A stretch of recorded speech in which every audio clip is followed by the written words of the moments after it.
We're getting people coming in.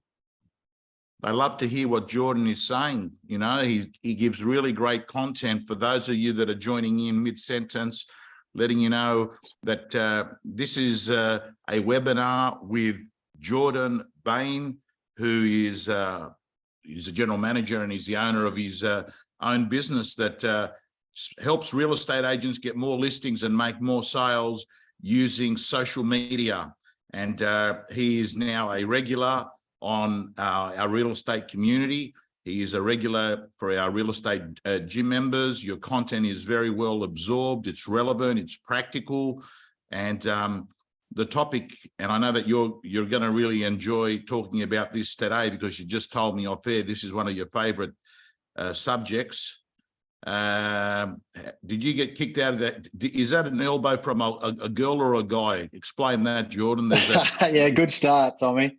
Mate, the missus tells me I didn't do the dishes correctly or something, I think. So hence the if anyone can see me close enough. But no, I've been carrying it for about 2 weeks, mate. I'm a bit of a half-assed rugby league player on weekends these days. So half-assed would indicate why I've ended up worse off with the black eye. So apologies in advance. But hey, so listen, can I ask you how old you are? 32. So you still training for footy? Do you train during the week? Yeah, we just play Div 2 now, reserve grade. So my A grade days are well and truly gone. Oh, like 1 day a week, mate. 1 day a week's plenty when you get to above 30, over 30. We have a bit of a saying that if you're over 30, you can train once a week. Rock up Saturdays, wrap the boots on, and away you go. But is it? And can I ask you, Jordan? Is it interchange? Can you come on and off as you? Unlimited up in Brisbane. So right. we rotate through. There's actually a couple of Sunny Coast agents. They might be in the gym actually. I played against one of a Sunny Coast agent on the weekend actually. Brooke Walters. I don't know if he's I think he might be Kerrid's son. Kerrid Walters' son actually. If you're watching Brooke, let me know. I can't remember who's son. Is he a real estate agent? He's a real estate agent. Yeah. Yes. Listen, if it's who I'm thinking of, he's a gym member. Yeah, there you go. Yeah, because I met him once and we were talking about it, and then I said, "Oh," he goes, "Oh yeah, that's my." I think he said it's my dad or that. I think it's him. But I saw him in Brisbane. He must have come into Brisbane, so he must have come there for a conference. Where does he work? Which office does he work at? I think it's Elite Lifestyle Group or something like that. I think it is. Yeah. Anyway, if he's watching, Brooke, mate, give us a heads up. He'll love me for that. He didn't try and take my head off on the weekend too. So thanks, mate. I was a bit dirty to him. He got a few face rubs and whatever else. But anyway, we digress. We digress. So Jordan, listen, social media, I have to say to you, every agent now is getting really excited knowing that they can build an incredible brand at an astonishing speed using social. And I've just noticed in recent weeks, more and more of our community are actually going off and executing some of the stuff that we speak about. I sit there and I follow and I watch people. But today we're going to talk, we've got about 4 or 5 themes we want to talk about. And I have to say, whenever I'm presenting or speaking to real estate agents about social media, it always comes up, and that is, but Tom, you know, like I don't have a big following, right? So everyone at some point had no following, if you think about it, right, on social media. Like, don't just sort of open up an account, right? And when you open up the account, Jordan, you don't just have, like, the minute it opens up, all these followers. But more importantly, I'm just curious, mate, how important is it? Is it critical? And while that's happening, I want to let you know I've just spilled something. So you keep talking. I'm here. So when my face goes down, you'll just know what I'm doing. I'm just no stress. Look, is it important? I mean, I guess the question is a big following important, right? I mean, ultimately, no, it's not. Not depending on where you want to the way you want to look at it, but no, it's not in a simple sense, because let's face it. I mean, ultimately, I tend to look at it. There's a couple of different tiers of social media. You've got followers, you've got engagement, and then you've got attention, right? So if you don't have a big following, a big follower count, but you've got strong engagement, then it's irrelevant anyway. Tommy, you and I both know, and I've heard you speak about this a few times. I don't know I've forgotten what you call them, but the guys who've got like the fake followers, right? And we know who they are. They're pretty easy to pick. But there's a lot of people out there who have got a big follower count, even if they are authentic followers, but they don't get strong engagement, right? So I tend to look at it as a bit of a pyramid, right? You've got followers at the bottom. Sure, followers are great.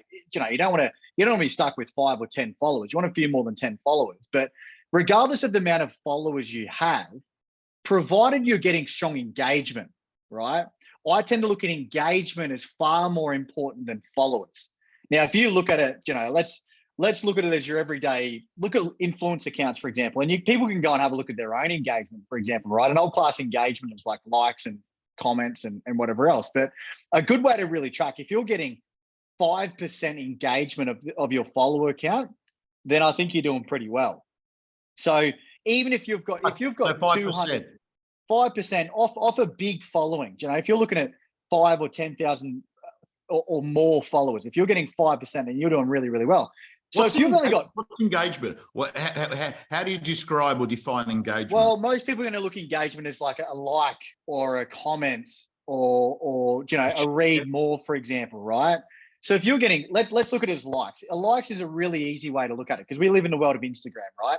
So if you're posting something on Instagram, if you're getting anywhere between 3 to 5% of your follower count likes your post, then just be happy with that.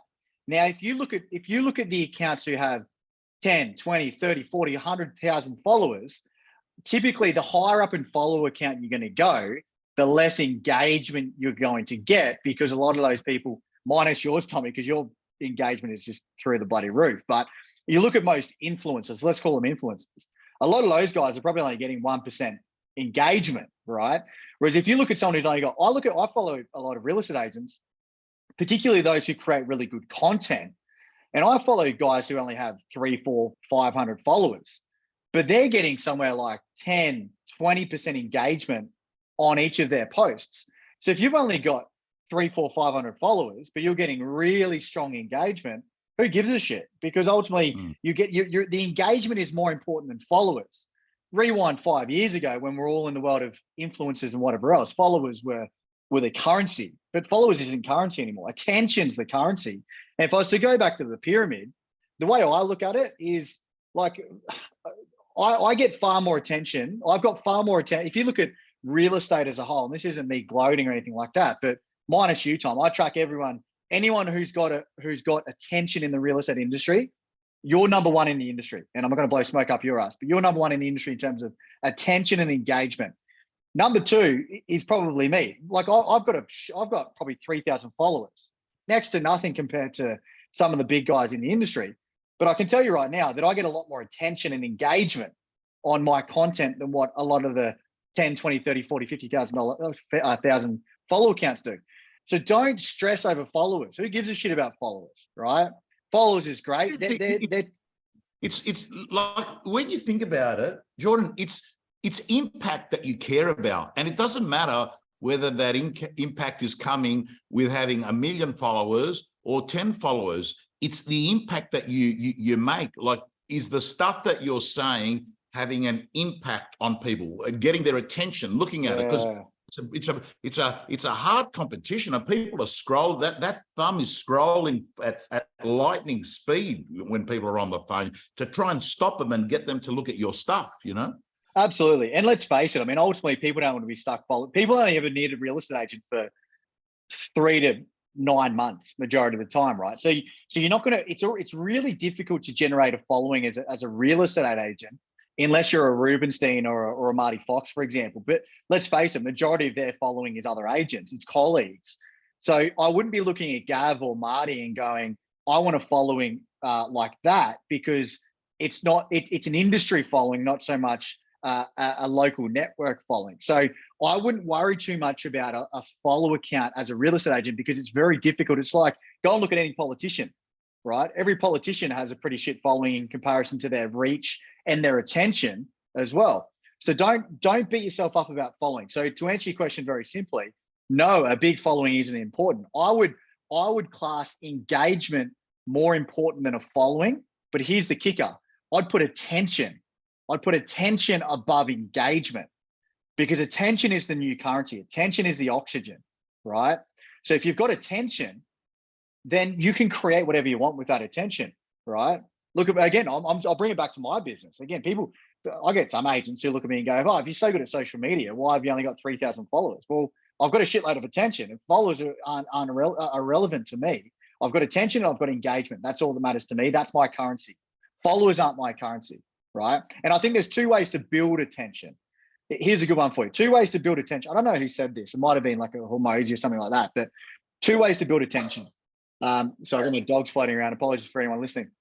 2 ways to build attention: time or money. Okay. So you've got the Gary Vaynerchuk way of building attention. That's time, right? He's been building a brand for a long period of time. He never runs ads. He just trades. Sorry for anyone listening. These dogs are going crazy. No, it's all good. It's not interfering. It's fine. Keep going. A lot of time invested into building that attention, right? And that over time compounds. So you can look at time to build attention and to build engagement and to build your following. Gary V's has nailed that to a T, right?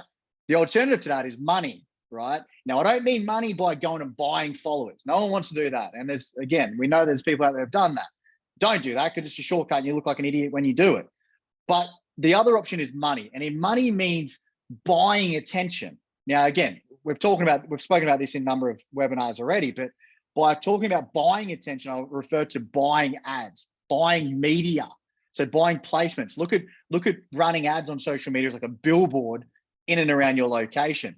So that's another way to build attention. So time or money. A lot of people wrong, and there's nothing. Listen, if you've got lots of money, there's nothing wrong with it. If you can do what Harvey Norman do, what Coca-Cola do, right? You got money, you can buy attention. But really, so can I ask you, Jordan, what is your view on buying attention through ads? I'm all for it. That's how I run my business, right? My marketing business is purely based on buying attention. But for me, it's an interesting one, because you've got to, for me, I never do any cold outreach. Like, there's plenty of marketers out there, and I guarantee the majority of your listeners today have had people hit them up, DM them or whatever. Hey, what's your social media strategy? Can I help you with your running your ads?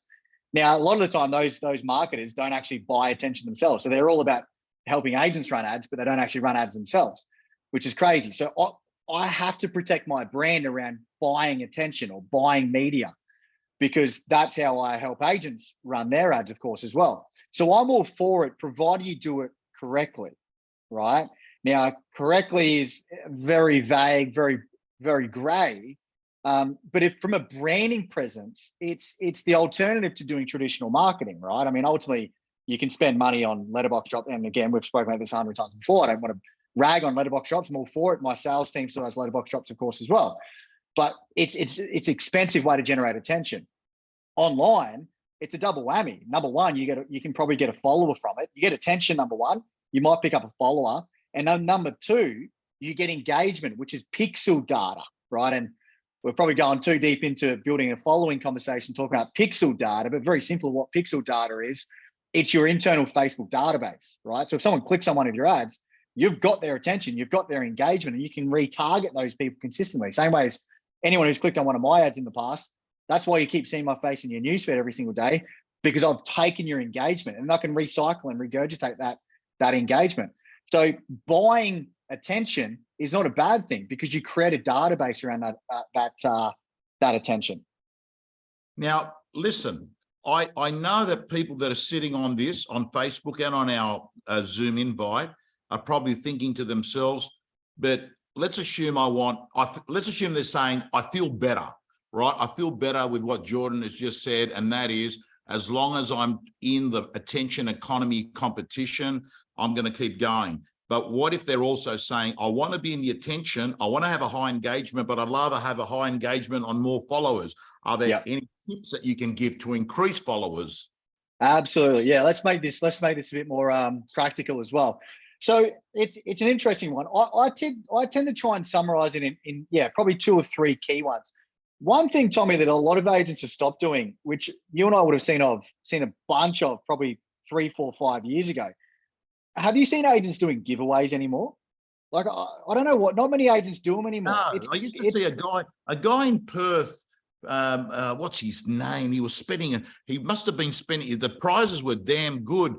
He's with the agency now, but I forget his name. But he used to run NFL ticket competitions. Yeah, you can do like going back to school packs. So like a lady I used to work with, she used to do like a back to school thing. So she gets 3 backpacks, fill them up with books and lunch boxes and things like that. Easter's like another one you can do, like an Easter hamper pack, Christmas, AFL tickets, NRL tickets, A-League tickets, whatever it might be. Those things are huge. Number one, it needs to be something of substance. That's a big one. Here's a one. Spring's coming up, right? So spring cleaning. If you're getting your property ready for spring cleaning, go and get like a $2,000 Bunnings voucher or something like that. Like it can't be like $5. It can't be $100 because people aren't going to give 2 shits about it. There needs to be something of value and something of substance that's actually going to get it. But giveaways, I don't know why people stopped ever doing them. Like that's a way to skyrocket. It's so simple. How would you do, like, let's assume you invested $2,000 in a decent prize. What do you say? You win this, you're going to into the competition to win this $2,000 prize if you like our page. like our page, share this comment, share this post. Like our page and share this post and tag 2 of your friends that you take to the footy with you. Something like that. It used to, and I stopped encouraging it for a while purely because it was getting overused and pretty saturated, but no one's really done it for the last probably 24 months. So it's almost like a wide open door to really go crazy again. If you want a solid, loyal, more importantly, a local following.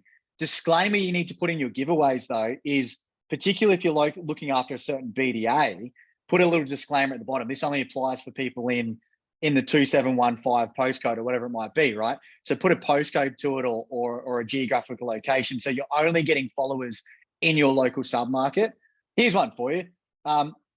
Let's try this out, Tommy. I'll give away, if anyone who's watching this right now, go and follow my Instagram page and I'll send you a DM with a free $600 building your brand online course. There you go. Sorry to plug myself there, Tommy, but I just want to show people that it works, right? Okay. So if you go and follow my Instagram page, jordanbain.io, I'll send me a DM and I'll send you a free $600 course to build your brand.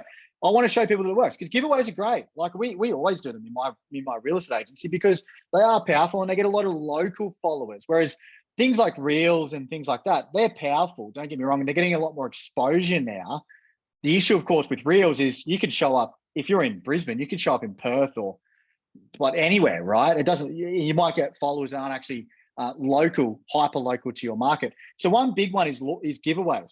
Like you can tailor a giveaway to any point in the market: spring, Christmas, Easter, going back to school, whatever it might be. Or if there's a local competition in your local market, or sorry, a local club or something in your local marketplace that you can support, get around that club, raise money for that club and like this post, follow my page, whatever, things like that. So that's one, giveaways.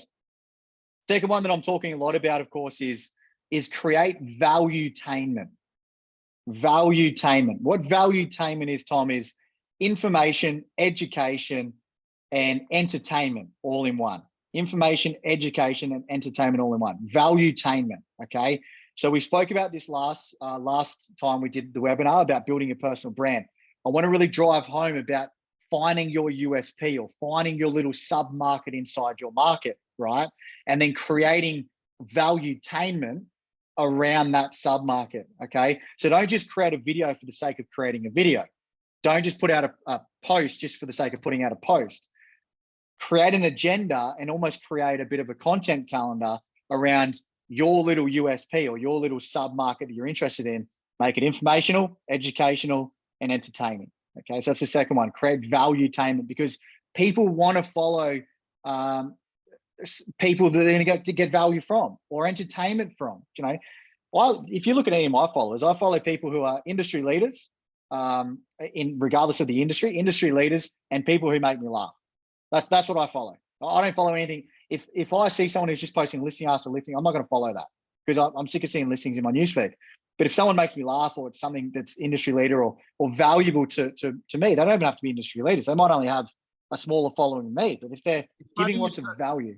It's funny you say that because I was at a conference once and there was a guy who worked in he worked in the entertainment industry in movies. Anyway, I won't bore the audience, but it was a panel, and then someone turned around and he actually answered it so well, because it was a very awkward question. He said, how do you feel have entertainers? That's right, it was entertainers getting paid millions of dollars, where you've got someone else that might be highly skilled at a technical job and they're only earning $200,000. And his response was, hey, listen, I want to let you know, the reason why entertainers get paid so much is they're able to change the emotional state of people that are watching them. And that's why they're getting that money. They've got the ability to do that, right? And that's what you're sort of saying, is that you're producing content that actually changes and transforms people internally, you know? Yeah, who is it? Simon Sinek. It's not what you say, it's how you make people feel, right? So how are you making people feel with the content that you're putting out? Is it the same as every other agent that's doing in your local market? Casey Neistat, a YouTuber, I don't know if anyone knows who Casey Neistat is, but he has one. He holds the camera himself. He's like the OG content creator. He's the OG YouTuber, right? Casey Neistat had a line: if you're doing what everyone else is doing, you're doing it wrong. And if anyone's seen any of my marketing, I talk about that all the time. If you're doing what everyone else is doing, you're doing it wrong. So yeah, create value-tainment around that. Like I was only talking to Anthony Thompson. He's going to love this. Hopefully he's watching, because I shared our Instagram Black Property Group up in, I think they're in Aspley or North Lakes or something like that. He said he's going to love that I said this. He sent me a DM on Instagram before our call today. And he said, all you've got to do is post negative comments you get on all of your posts. That's a good way to build engagement. Like, attack the keyboard warriors. That's a really good tool as well, because that's value-tainment. People are going to love watching people, keyboard warriors and trolls and stuff like that. I've got to tell you, Jordan, he's not wrong, because occasionally I go to TikTok. There's some random illogical comment. You can press reply and then press on the camera icon so you can respond back by video, right? Yeah. But what it does is it pins their comment on the video, right? Yeah, I've seen those. Right. Yeah. And then what you do is I save it, and then I also plug it into Instagram, and it does this. It causes anything contentious, the algorithm's going to love, isn't it? 100%. And here's another one. And tiptoe this line at your own peril, I guess. But one thing that I love is I love throwing rocks at your competition. Like, I love that. I mean, that's entertaining. If you can take the piss out of another agent or throw rocks at your competition, I can tell you right now, your audience is going to love watching that. So there's another idea. But again, do it with a bit of respect and whatever else. You don't want to throw anyone else under the bus. So that's another one. So create value-tainment. The third one, probably just trying to be cautious of time here, Tommy, is I love the idea. And you and I spoke about this very briefly at ARIC. Create a community. Create a community. That's how you can increase your following. Now, it's very difficult for an agent necessarily to create a community around their following. But here's an idea. And I actually shared this in my own Facebook group. Actually, I asked Susan if anyone wants to jump in my Facebook group, if she can post a link to the comments in that. But in my community, I talk about this a lot as well, building your own community. So hear me out for a moment. What I mean about building a community is, let's say, for example, Tommy, you work in the eastern suburbs of Sydney, right? Here's where the attention is. Create your own Facebook group. Now, it doesn't matter if it's got 10, 100, or 1,000 people in it, but let's name that group Eastern Suburbs Property Updates. Okay, Eastern Suburbs Property Updates. And every single week, every single month, you're posting new updates, behind the scenes stuff that people might not actually get a feel for just by following your everyday agent. Give little tidbits of value that people might not be able to get directly from following another agent.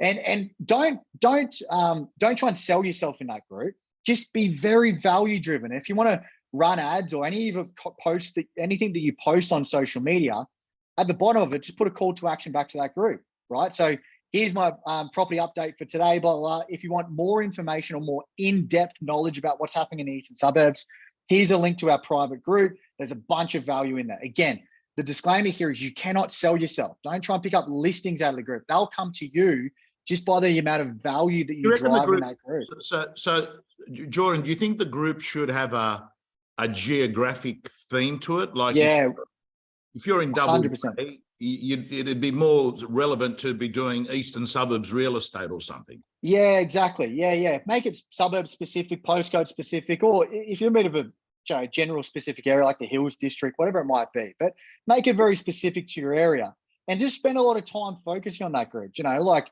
look at your real estate gym group. Look like my Facebook marketing community group. There's 4,000. I've got 4,000 people in my marketing group. All I do is just post bits and pieces in there that I don't actually post on my Facebook page, or that I don't put out to my email community, little tidbits, because these people are loyal, right? Now, not all those people might be ready to engage with my marketing services or ready to engage with me, but it's a value-driven tool, right? And they know that. They're not stupid. They know that I'm obviously trying to give them value to in turn build loyalty back to me. But I get a lot of really strong engagement out of that and a lot of good feedback out of that because it's content that I'm not posting elsewhere. And you can post little teasers on your Instagram and Facebook page, and then do the full version into your community, for example. So there's another one: giveaways, value-tainment, create a community. I think they're really good ones. I think that aren't really getting utilized at the moment. Okay, what about before we finish off today? I know we've got about 5 minutes or thereabouts. Any simple hacks that you can suggest to help once you've got that bit of following to help that engagement? Yeah, and I'll keep this short because there is one more thing that I want to touch on particularly with platforms. So with the hacks of engagement, I've got 3 really good ones. Number one, keep it short, like shorts. So YouTube shorts, Instagram reels, TikToks, those 3 are the most engaged with content at the moment. So keep it short. So tip to keep it really short. Don't start the video by saying, hey, it's Jordan Bain from ABC Real Estate. Forget your name. They can already see your name in the title. So don't put your name in it. Keep it short, 30 to 60 seconds, 90 seconds max. Number one, more engagement, keep it short. Number 2, vertical orientation, right? So not landscape, vertical orientation, because then it's going to be exposed to more people. Subtitles is a good one. So include subtitles. The amount of people that, let's face it, sitting on the toilet watching videos and reels and whatever else. They don't want to be seen or heard, whatever else. So I watch and listen to the subtitles. 3rd one, this is the most powerful one. You're gonna love this one, Tommy. What are we doing right now? You and I, what are we doing right now? We're collaborating, right? Yes. Collaborate more. Collaboration is the new influencer marketing, right? This is probably the best piece of gold. Anyone who is still listening, we might have dropped some people off, I don't know. If anyone's still listening, this is the biggest piece of nugget you'll get. Collaboration is the new influencer marketing. Hear me out for a second. If you can cross-collaborate across 2 different real estate agents, even if they don't work in the same brand as you, if it's one of your competitors, go and collaborate together. If it's a mate that you grab coffee with or have a beer with, go and collaborate, create content with them. Share, go through, do walkthrough through listings or market updates or whatever is happening in the market. Collaboration is huge. Gary Vee used to talk about it all the time. Collaborate, because then you're getting, if Elton John and Nicki Minaj collaborated, all of a sudden you start getting Nicki's audience, Elton John's audience merged together, and you're like, holy shit, I actually quite like Elton John's audience or music. And then Elton John's looking at it going, oh, I actually don't mind Nicki Minaj's music. That's an exaggeration, right? But you look at it, you see it all the time in major professions. Why we're doing more of it as well, right? Yeah. So collaborations, and then tag that person in the Instagram or Facebook collaboration as well. It's the new influencer marketing. It's a whole lot cheaper as well.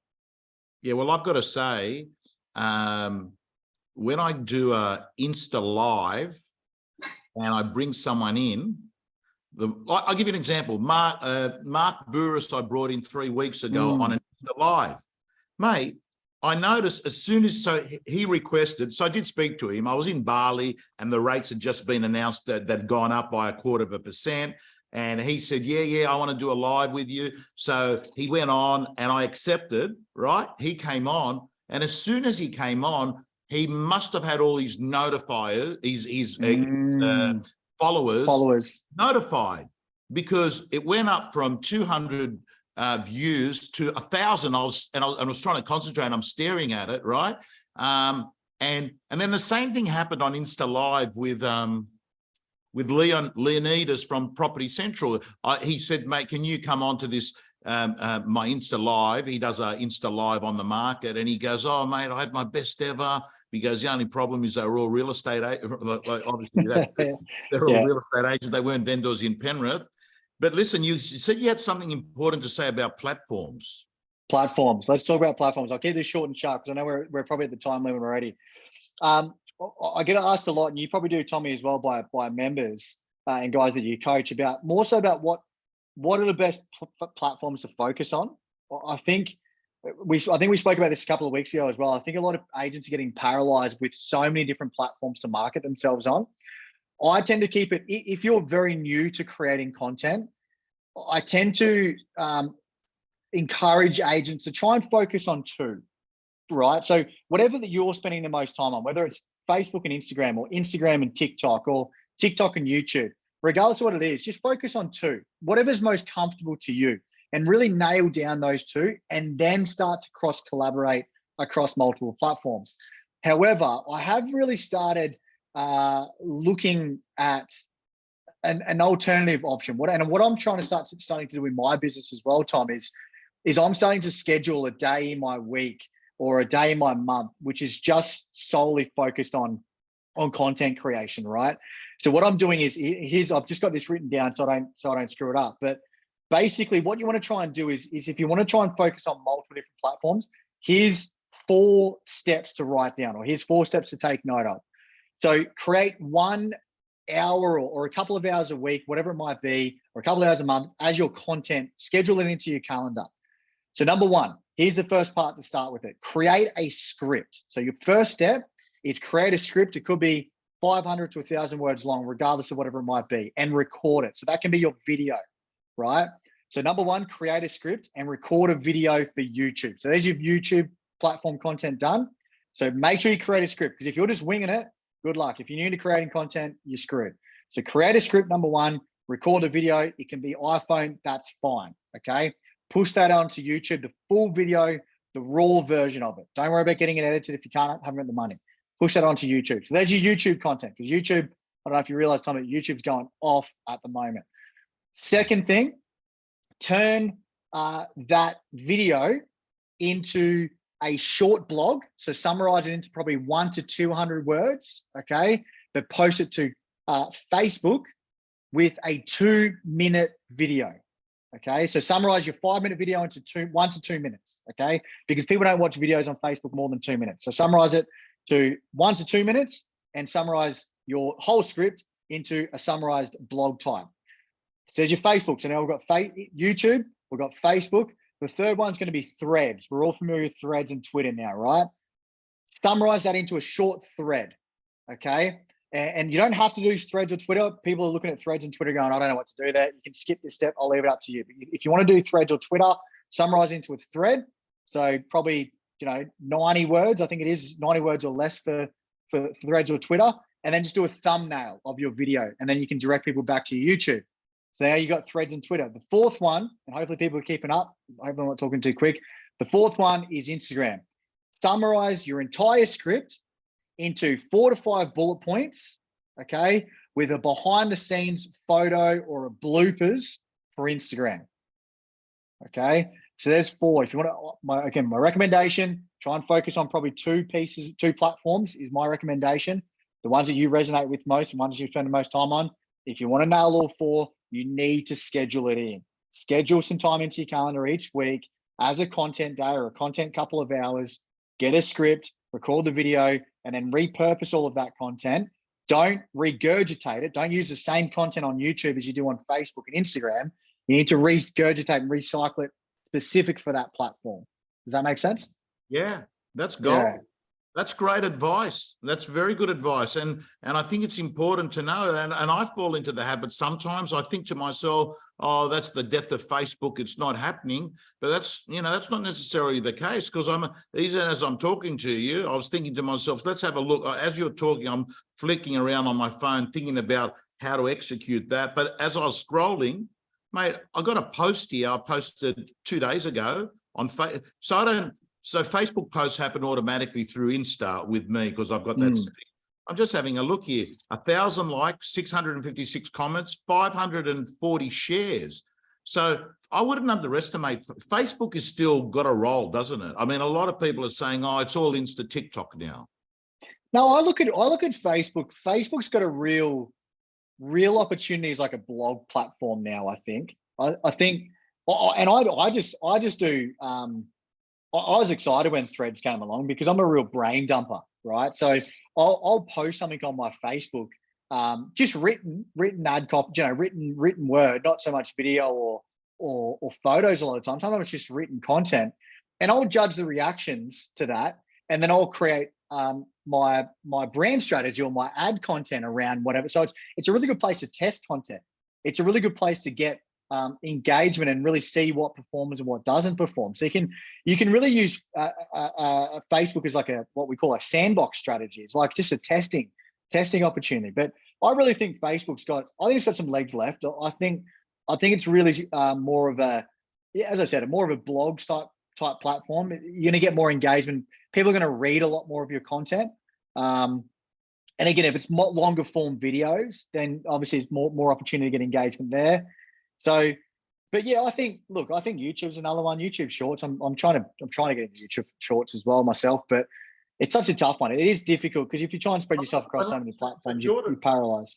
The thing I like about YouTube, and I've only noticed this as me being a consumer, when I'm searching content on Google, it gives you searchable content. You don't get that really with the other platforms. But, if I type in a subject, the search results on Google, like we all go to Google, yeah, right? The search results on Google always bring me now YouTube videos, whether they're shorts or the longer form. So it does create searchable content. So if you were shooting video, how to bid at auction, when should you be setting a reserve, all that sort of stuff, it gets picked up on the SEO.